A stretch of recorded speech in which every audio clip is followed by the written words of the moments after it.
नमस्कार, स्वागत है आपका और मैं हूं आपके साथ लता। बंगाल हिंसा को लेकर हुए खुलासे को लेकर इस वक्त की सबसे बड़ी खबर। जी हां, आपको बता दें, फैक्ट फाइंडिंग रिपोर्ट में हुआ ममता बनर्जी के खूनी खेल का खुलासा। वोट नहीं देने पर दलितों और गरीबों को बनाया गया निशाना। जी हां, महिला वकीलों के प्रतिनिधि मंडल ने गृह राज्य मंत्री को सौंपी बंगाल की फैक्ट फाइंडिंग रिपोर्ट, जिसमें इस रिपोर्ट में कई अहम खुलासे बंगाल हिंसा को लेकर किए गए हैं। जी हां, जिस तरीके से ममता बनर्जी लगातार बंगाल हिंसा को नजरअंदाज करती हुई दिखाई पड़ रही थी, लेकिन अब इस रिपोर्ट आ जाने के बाद साफ तौर पर ममता बनर्जी की मुश्किलें बढ़ने वाली हैं, क्योंकि जिस तरीके से जो फैक्ट फाइंडिंग कमेटी की रिपोर्ट में खुलासा हुआ है कि सिर्फ और सिर्फ बदले की राजनीति के आधार पर ममता बनर्जी ने बंगाल में ये खूनी तांडव मचाया, जिसको लेकर अब साफ तौर पर इसका बड़ा खुलासा हो चुका है। जी हां, बंगाल में हुई हिंसा को लेकर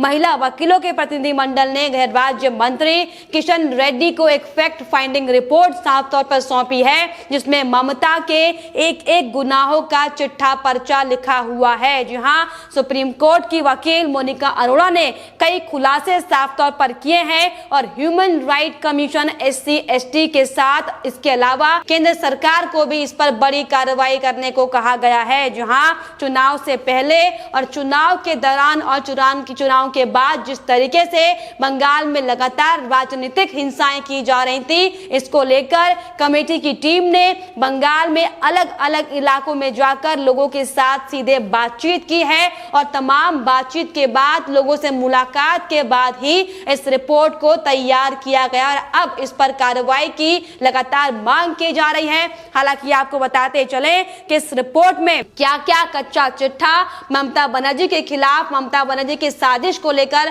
कहा गया है। दरअसल इसमें साफ तौर पर महिला प्रतिनिधि मंडल ने यह साफ किया है कि सिर्फ और सिर्फ बदले की राजनीति के चलते बंगाल में ये खूनी खेला किया गया है। उन्होंने कहा है कि हम लोगों के पास इंटरव्यू लेने गए थे और लोगों ने यह साफ तौर पर कहा है कि वोट नहीं देने पर उन पर अत्याचार किया गया है, महिलाओं के साथ बलात्कार किया गया है और TMC के खिलाफ चुनाव के दौरान प्रचार करने वालों को भी लगातार इस पर निशाना बनाया गया है। इसके अलावा वोट नहीं देने पर ममता दीदी ने बदला लिया है और दीदी के राज में ही तमाम गरीबों के और खास तौर पर हिंदुओं के घर उजाड़े गए हैं। जी हां, इस रिपोर्ट में यह भी मेंशन किया गया है कि टारगेट बनाया गया है हिंदुओं को, क्योंकि लगातार जिस तरीके से हम ये देख रहे थे कि चुनाव से पहले, चुनाव के दरमियान और चुनाव के बाद से ही जिस तरीके से ममता बनर्जी के घुसपैठिए रोहिंग्या मुसलमान सिर्फ और सिर्फ बीजेपी कार्यकर्ताओं,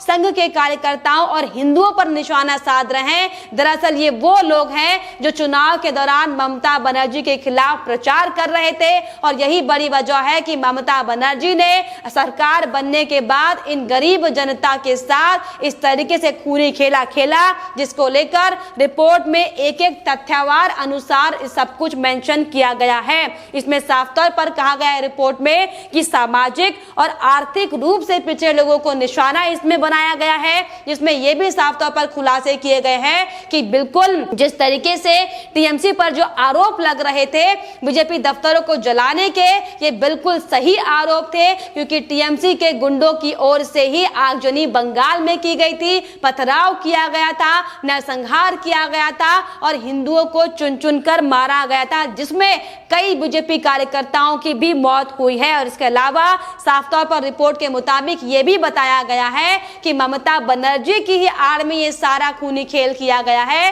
क्योंकि ममता बनर्जी हालांकि लगातार ये धमकियां भी देते हुए दिखाई पड़ी थी कि चुनाव के नतीजे आने के बाद वो सब कुछ बंगाल में देख लेंगी। तो साफ तौर पर अब इस फैक्ट फाइंडिंग रिपोर्ट में खुलासा हो चुका है कि बंगाल हिंसा के पीछे सिर्फ और सिर्फ ममता बनर्जी का हाथ था और यही बड़ी वजह थी कि ममता बनर्जी इस पूरी हिंसा को लेकर अब तक खामोश बैठी हुई थी और लगातार इस पर काम करने की बजाय सिर्फ और सिर्फ कोविड का हवाला बार बार दिया जा रहा था। अपने मंत्रियों को बचाने का काम लगातार ममता बनर्जी कर रही थी, लेकिन अब जो बड़े खुलासे हुए हैं ये साफ तौर पर बताता है कि मुख्यमंत्री ने अपनी शक्तियों का गलत तरीके से इस्तेमाल किया है। हालांकि जिसको लेकर लंबे समय से प्रदेश में राष्ट्रपति शासन की मांग भी लग गई थी, लेकिन अब साफ साफ तौर पर ये कयास लगाए जा रहे हैं कि अब जो रिपोर्ट एक बार फिर से केंद्र सरकार को सौंपी गई है, गृह राज्य मंत्री को सौंपी गई है, तो इस पर अब ये निर्णय बहुत जल्द लिया जाएगा कि बंगाल में अब आखिर कब राष्ट्रपति शासन लगाया जाए, क्योंकि जिस तरीके से खूनी खेल बंगाल में लगातार चल रहा था, इसको लेकर सुप्रीम कोर्ट की वकील मोनिका अरोड़ा ने भी अपना बयान देते हुए साफ तौर पर यह कहा है कि हमने इस दौरान कई सारे इंटरव्यू लिए, केंद्र सरकार इस तरह हाथ पर हाथ धरकर नहीं बैठ सकती, ये कहना है मोनिका अरोड़ा का। उन्होंने कहा कि महिलाओं को इस पर निशाना बनाया गया, इन्होंने टीएमसी को सपोर्ट नहीं किया, वोट नहीं दिया, उनके साथ बदले की राजनीति करते हुए ये खूनी खेल किया गया था। वहीं इसके अलावा आपको ये भी बताते चले कि बंगाल में लगातार हो रही हिंसा को लेकर राष्ट्रीय महिला आयोग ने भी डीजीपी को नोटिस भेजा है और 31 मई तक रिपोर्ट सौंपने को कहा गया है। हालांकि जिस तरीके से लगातार जो रिपोर्ट सामने आ रही थी, राज्यपाल ने खुद मैदान में जाकर, जमीन पर जाकर पीड़ित परिवारों से मुलाकात की थी, अपनी रिपोर्ट ममता बनर्जी को दी भी थी और ये कहा भी था कि ममता बनर्जी से मैं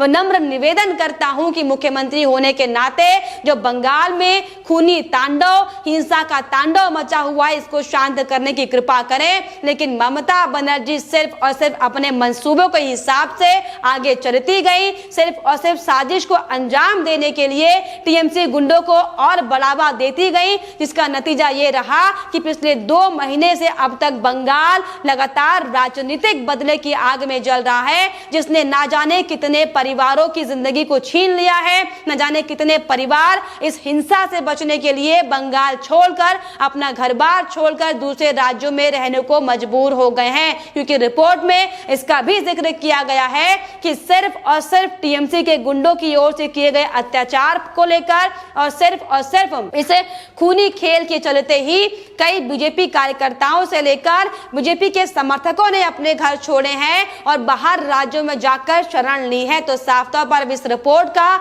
इस पर कार्रवाई होनी चाहिए, मांग लगातार अब की जा रही है। लेकिन आपको बताते चले कि अब इस रिपोर्ट में बड़े खुलासे होने के बाद से ही ये निश्चित तौर पर माना जा रहा है कि बंगाल में राष्ट्रपति शासन लगाया जाएगा। और क्योंकि जिस तरीके से ममता बनर्जी सत्ता की हनक बार बार दिखाती हुई दिखाई पड़ रही है, फिर चाहे उसे अहंकार कहा जाए, चाहे उसे गुस्सा कहा जाए, चाहे उसे हार का डर कहा जाए, यही बड़ी वजह है कि ममता बनर्जी लगातार पीएम नरेंद्र मोदी तक का सोचिए अब अपमान कर रही हैं। लेकिन जिस तरीके से बंगाल में जो हालात धरातल पर है, इस पर कुछ भी बोलने से इनकार लगातार वो कर रही हैं। हालांकि आपने देखा होगा कि कैसे ममता बनर्जी जो सिर्फ ये कहती दिखाई पड़ रही थी कि बंगाल में कोई हिंसा नहीं हुई है, लेकिन उसके ठीक बाद कैसे ममता बनर्जी ने अपनी प्रेस कॉन्फ्रेंस करते हुए बंगाल में हिंसा में मारे गए लोगों के लिए मुआवजे का तक ऐलान किया था, लेकिन इसे रोकने को लेकर कोई कार्रवाई ममता बनर्जी ने नहीं की थी। जो कि साफ तौर पर दर्शाता है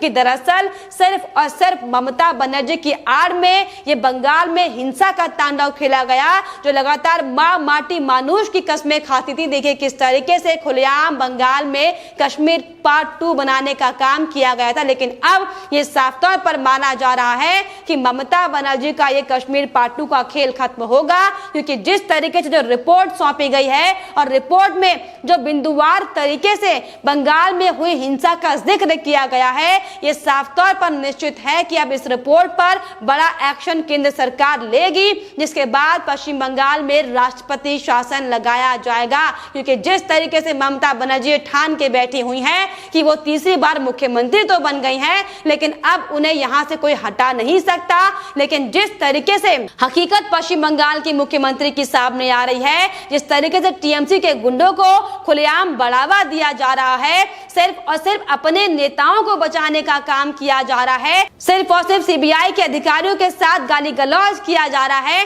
तो तमाम प्रतिक्रियाओं को देखकर साफ तौर पर यह लग जरूर रहा है कि ममता बनर्जी एक्टिव जरूर है, लेकिन जहां पर जमीनी हालातों को देखने ममता बनर्जी को जाना चाहिए था, बंगाल हिंसा से न जाने कितने परिवार प्रभावित हुए हैं, उनसे मुलाकात करने को लेके जाना चाहते, लेकिन ममता बनर्जी नहीं गई। और इसके अलावा आपको एक और बात ये भी बता दें कि अब जो टीएमसी का शर्मनाक चेहरा भी सामने आ चुका है कि जो बंगाल हिंसा से पलायन करके जो दूसरे राज्यों में चले गए थे परिवार, अब सोचिए कि वो अपने घर को तक नहीं आ पा रहे हैं। जी हाँ, क्योंकि जिस तरीके से बंगाल हिंसा के बाद जो लोग पलायन कर दूसरे राज्यों में चले गए थे, अब वो अपने घर वापसी आने की अगर मांग कर रहे हैं तो उनके सामने ये टीएमसी के गुंडे उनकी माताओं और बहनों को उनके सामने पेश करने की शर्त रखते दिखाई पड़ रहे हैं। जी हाँ, ज्यादातर ये सच्चाई है, जहां पर टीएमसी के गुंडे अपनी अश्लील हरकत दिखाते हुए दिखाई पड़ रहे हैं, जहां पर अपने घर वापसी की शर्त पर ये कहते सुनाई पड़ रहे हैं